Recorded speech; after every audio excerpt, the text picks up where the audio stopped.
applying the extended multiplication rule to sequential events.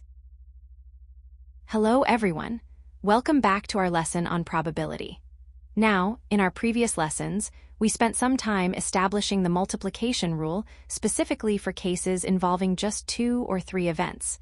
You should now be comfortable with how those work.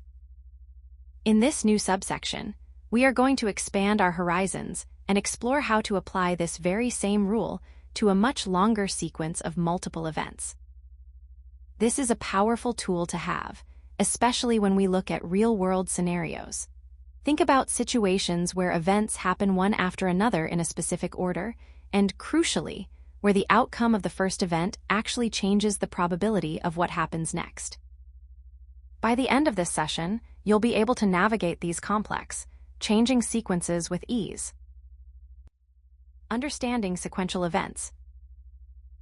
Now that we've introduced the topic, let's take a closer look at what we actually mean when we talk about sequential events.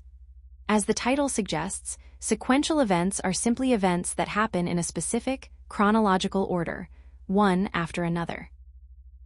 The most common scenario you will encounter in your exams involving these types of events is something called sampling without replacement.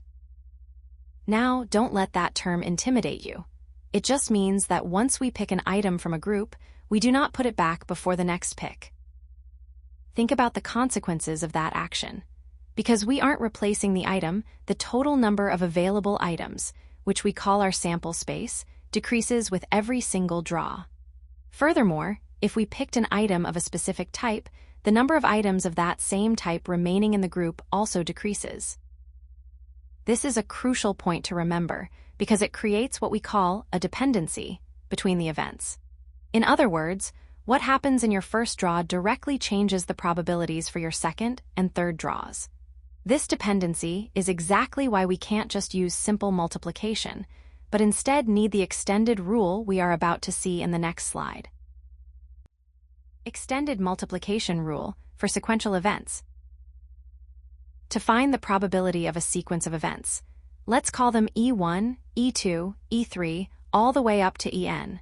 Occurring in that exact, specific order, we use what is known as the extended multiplication rule. If you look at the formula, the left side represents the joint probability of the intersection of all these events. From E1 through En to calculate this, we multiply a chain of probabilities together. We start with the probability of the first event, E1.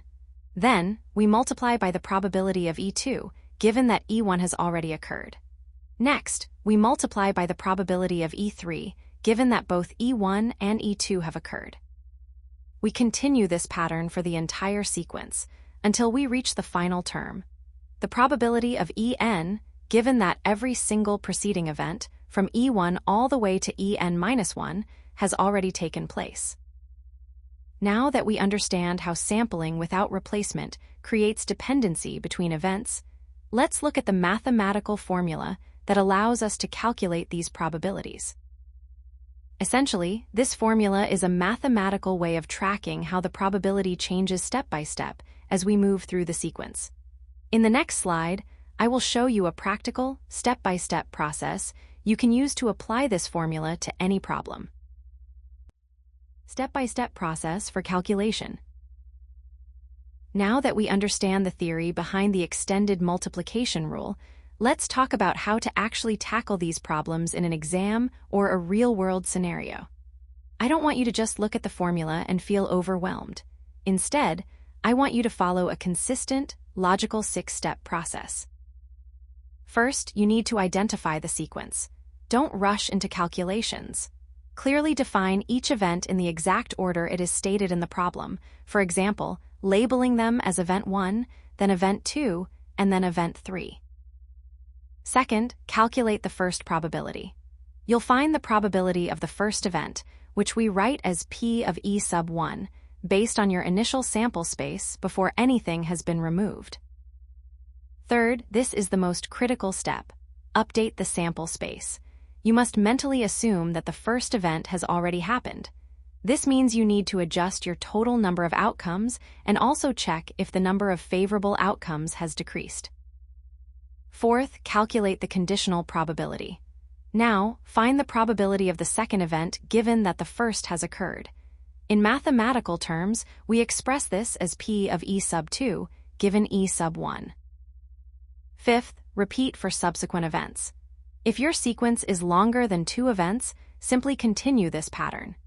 Keep updating the sample space and calculating the conditional probability for each next event, always operating under the assumption that every single previous event in the sequence has already taken place. Finally, step 6, multiply the results. Once you have all your individual conditional probabilities, multiply them all together. This final product will give you the joint probability for the entire sequence. In the next few slides, we are going to put this exact step-by-step method into practice, using a deck of playing cards to see how it works in action. Real-world example, drawing cards from a deck. Now that we have understood the theoretical formula and the step-by-step process, let's move from theory to practice with a real-world example. Imagine we are working with a standard deck of 52 playing cards. Our goal is to calculate the probability of a specific sequence of events.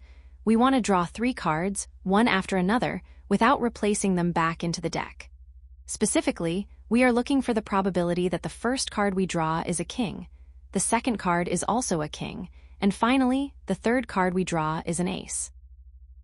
Keep in mind as we look at this scenario that, because we are not replacing the cards, the composition of the deck will change with every single draw.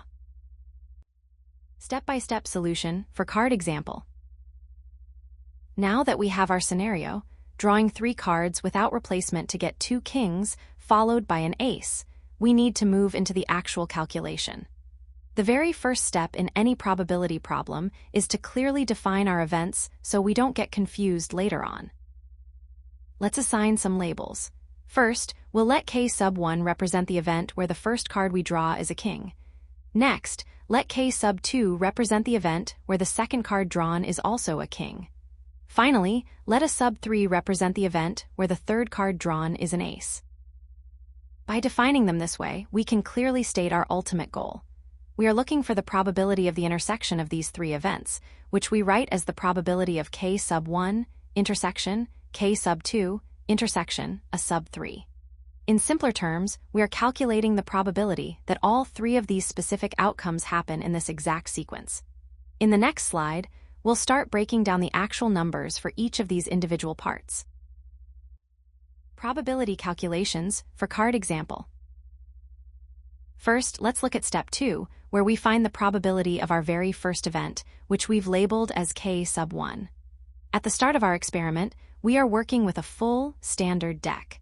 As you know, there are 4 kings in a deck of 52 cards.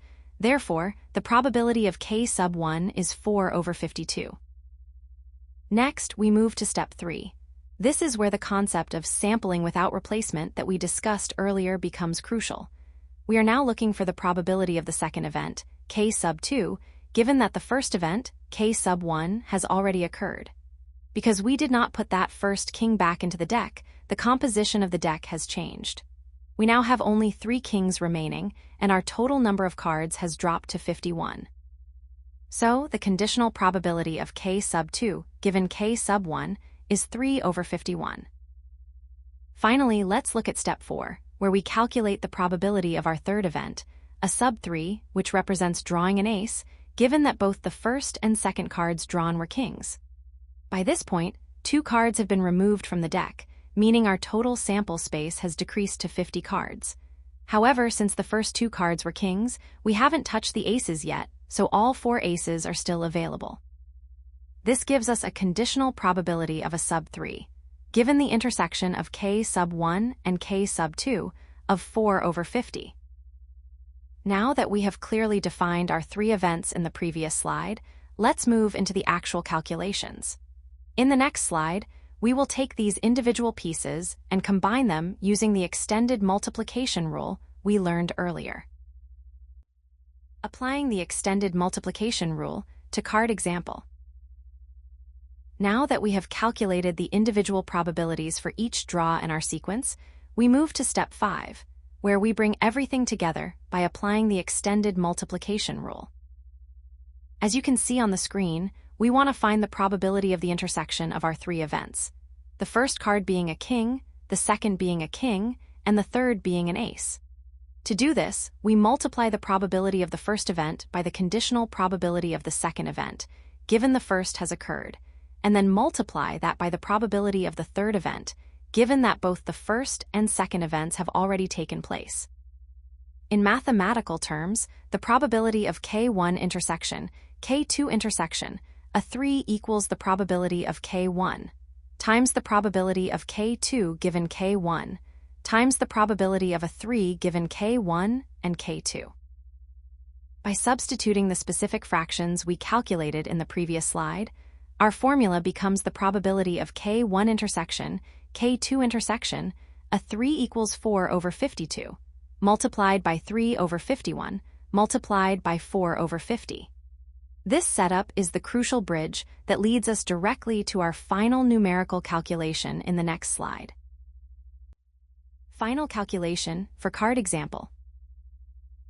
Now that we have set up our multiplication of the three individual fractions, we move to our final step, the calculation.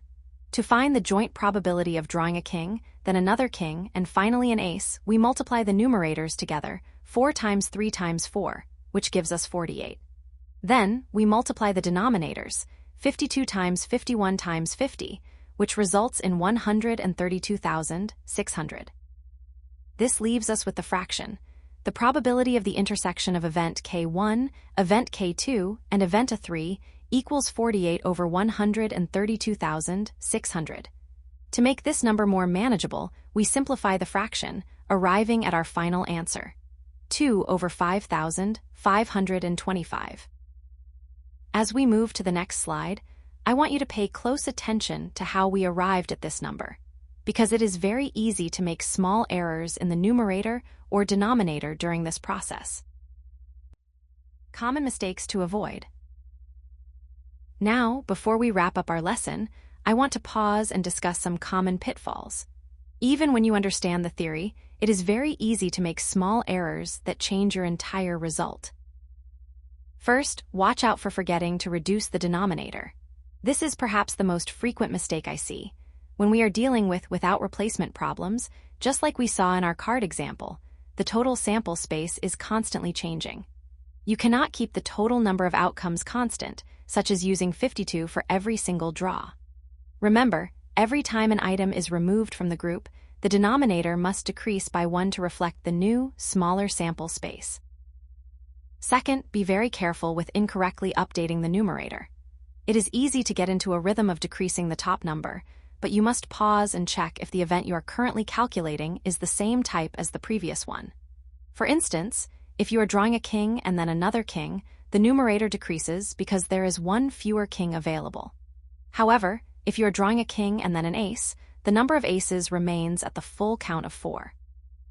Always ask yourself, did the previous draw affect the number of items I am looking for right now? Finally, do not ignore the order of events. The extended multiplication rule we have been using is specifically designed for a fixed, exact sequence. If a problem asks for the probability of drawing 2 kings and 1 ace in any order, you cannot simply use the single calculation we just performed.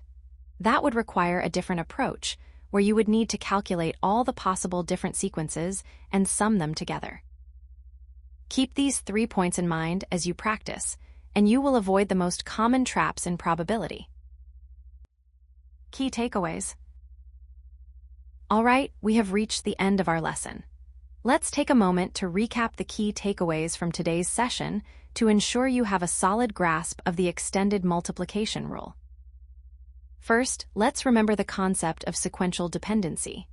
As we saw in our card drawing example, when we are sampling without replacement, the events are not independent. Each event is directly dependent on what happened before it. Because we aren't putting the cards back, the outcome of the first draw changes the landscape for the second and third draws. Second, we have what we call the chain rule. This is the mathematical engine behind our calculations.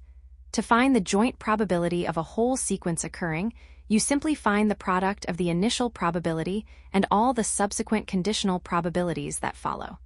It is essentially a chain of probabilities linked together by multiplication. Finally, and perhaps most importantly, keep a close eye on the dynamic sample space. This is where most mistakes happen, as we discussed in our common mistakes slide. The most critical part of your calculation is to actively update both your numerator, which represents your favorable outcomes, and your denominator, which represents your total outcomes, before you calculate the probability for the next event in the sequence. Always ask yourself, how has the deck or the group changed because of the previous step? If you can master these 3 points, you will be well equipped to handle even the most complex sequential probability problems. Great job today!